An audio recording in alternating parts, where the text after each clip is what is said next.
Abu Bakar As-Siddiq radhiyallahu taala anhu, beliau adalah sosok manusia terbaik setelah para nabi dan para rasul. Pagi ini insyaallah taala kita akan mendengarkan nasihat-nasihat ulama terkait tentang seorang sahabat yang mulia, Abu Bakar As-Siddiq radhiyallahu taala anhu.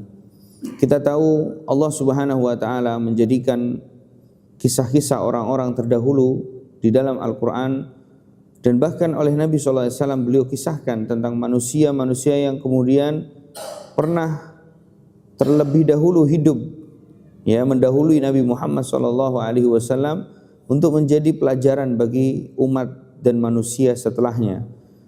Allah Subhanahu wa taala menyebutkan di dalam Al-Qur'an, laqad kana fi qasasihim ibratun li ulil albab.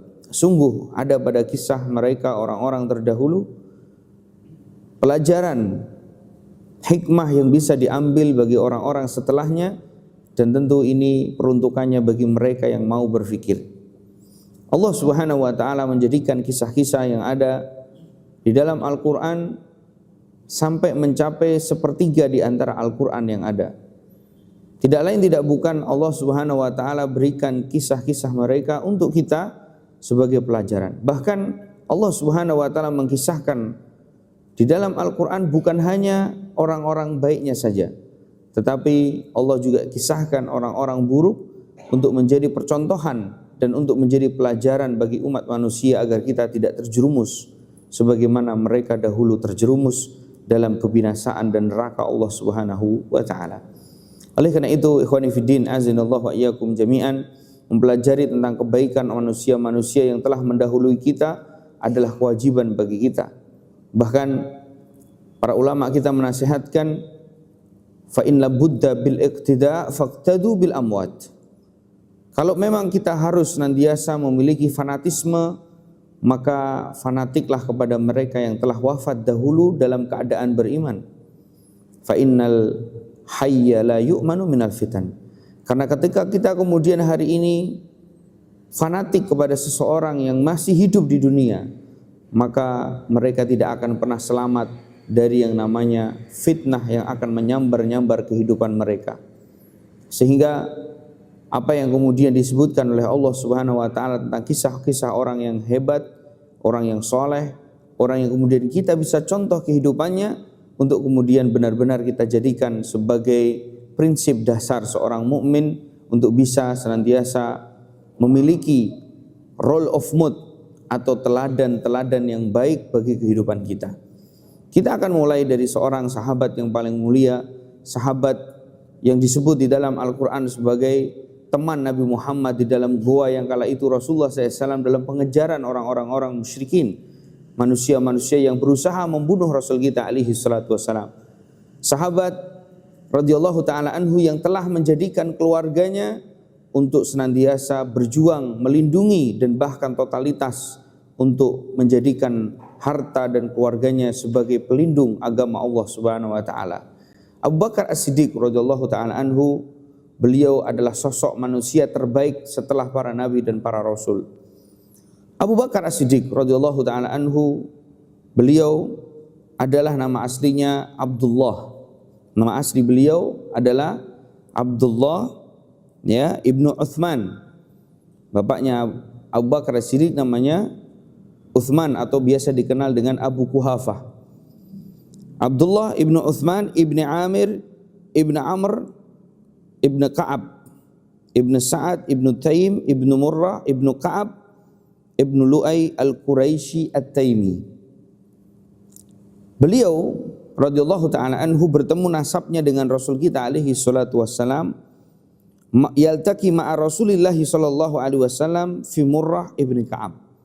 Jadi beliau Abu Bakar As-Siddiq bertemu nasabnya dengan Rasul kita alaihi salatu wassalam di nasab Rasul kita alaihi salatu wassalam di kakeknya yang kesekian yang bernama Murrah bin Ka'ab.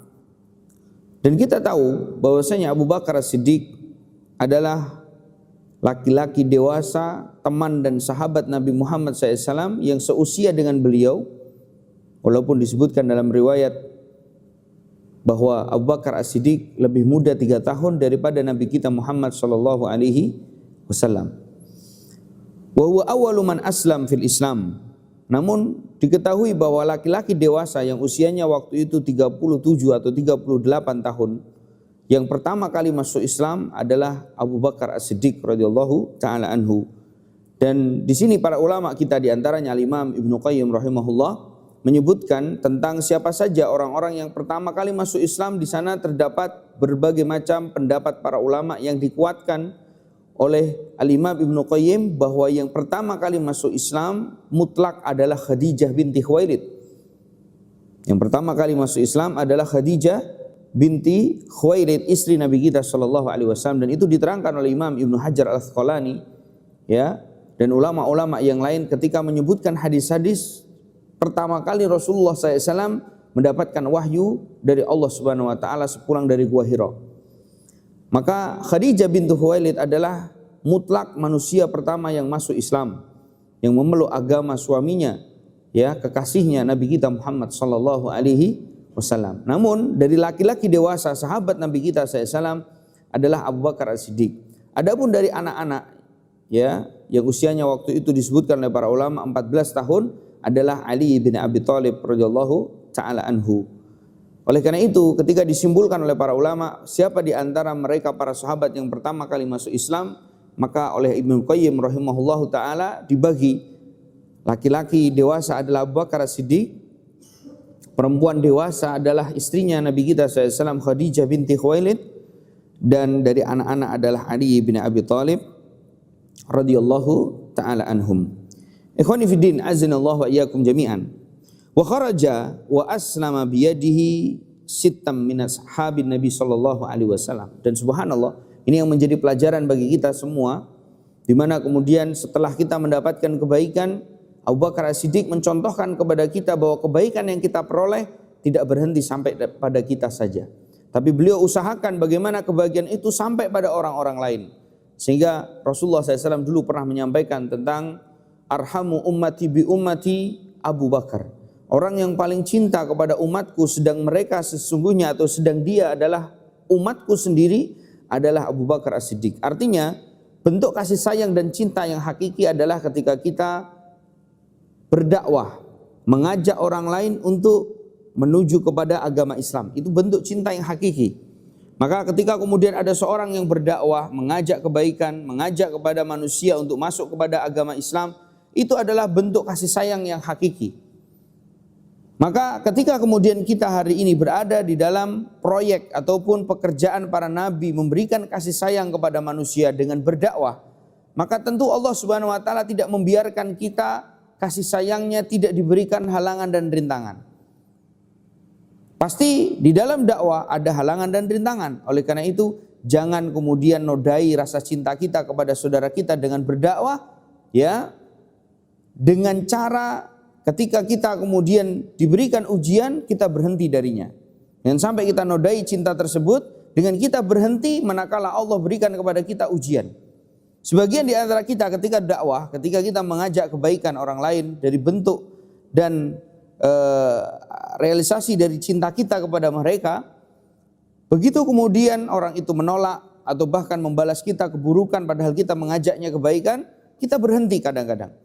Dan sesungguhnya ketika kita berhenti adalah menunjukkan akan ketidakikhlasan kita atau tentang cinta kita yang tidak dibenarkan. Makanya lihat bagaimana Nabi SAW mengungkapkan cintanya beliau kepada umatnya, di mana beliau berdakwah dengan ikhlas, berdakwah dengan sabar, berdakwah dengan senantiasa, ya, mengadopsi hal-hal yang dibutuhkan dalam dakwah. Walaupun terkadang beliau, ya, ketika berdakwah dilempari batu, beliau sabar. Beliau mendoakan kebaikan orang yang melemparinya batu. Beliau dilempari kotoran binatang, beliau pun sabar. Itulah cinta yang hakiki. Oleh karena itu, ikhwani fiddin, azinallahu wa iyyakum jami'an. Lihat bagaimana Abu Bakar As-Siddiq menunjukkan itu kepada kita. Ketika beliau sudah mendapatkan Islam, beliau tidak berhenti sampai di situ, tapi beliau jadikan, ya, kesempatan teman-teman dan circle beliau untuk kemudian mendapatkan cahaya Islam. Dengan apa? Dengan beliau berdakwah.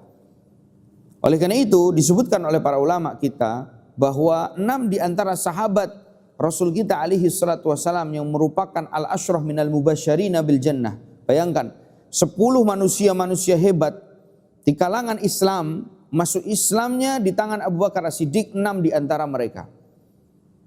Yang pertama adalah sahabat Uthman ibni Affan, masuk Islam di tangan Abu Bakar As-Siddiq.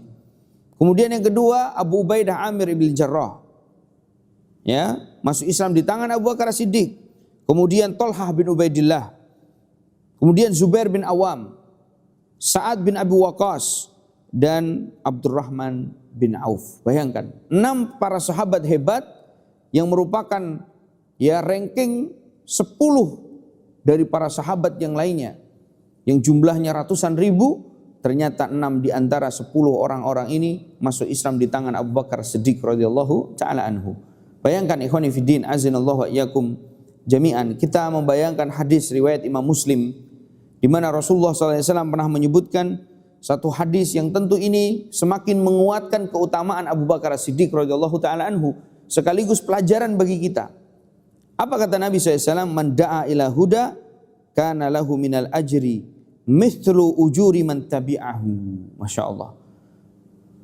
Barang siapa yang senantiasa mengajak orang lain untuk menuju kepada agama Islam, mengislamkan orang, mengajak manusia mengenalkan ya agama Allah Subhanahu wa taala, maka mereka akan mendapatkan pahala sebagaimana pahala yang didapatkan oleh orang yang masuk Islam tersebut. Masya Allah. Kita ngajak orang sholat, begitu orang itu sholat, kita mendapatkan pahala sholat sebagaimana yang dikerjakan orang yang melakukan sholat.